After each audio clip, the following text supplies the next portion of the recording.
රණීය දුවේ පුතේ සර music channel වෙතට ආදරයෙන් පිළිගන්නවා. අද මම මේ වීඩියෝ එකෙන් කතා කරන්න යන්නේ මම ඊයේ කතා කරපු පාඩමේ දෙවැනි කොටස.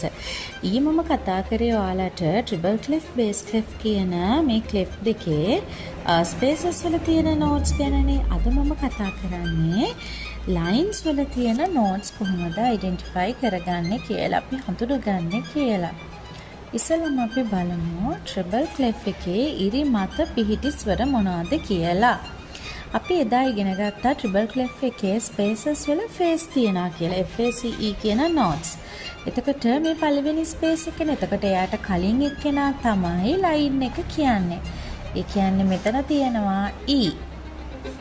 එතකොට මෙයා E ලයින් එකේ F මැද, G ලයින් එකේ A මැද, B ලයින් එකේ C මැද, D ලයින් එකේ E මැද, F ලයින් එකේ.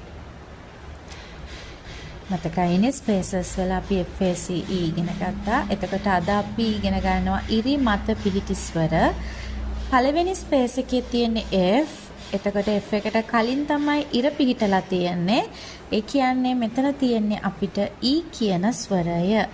E ඉර මත, F ස්පේස් එකේ, G ඉර මත, A ස්පේස් එකේ, B ඉර මත, C ස්පේස් එකේ, D ඉර මත, E ස්පේස් එකේ, F ඉර මත. පැහැදිලිද? ඊළඟට දරුවනේ බේස් ක්ලෙෆ් එකේ අපි ඉරි මත පිහිටි ස්වර ටික ඉගෙන ගන්නයි යන්නේ.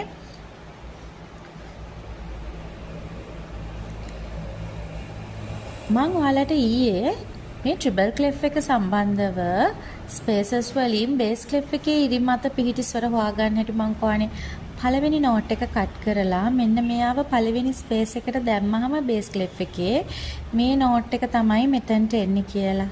ඒ වගේම තමයි මේකෙත් පළවෙනි නෝට් එක කට් කරාම බේස් ක්ලෙෆ් එකේ ඉරි මත පිහිටි ස්වර ස්ටාර්ට් කරන්නේ මෙන්න මේ G කියන එකෙන්. G B D F A.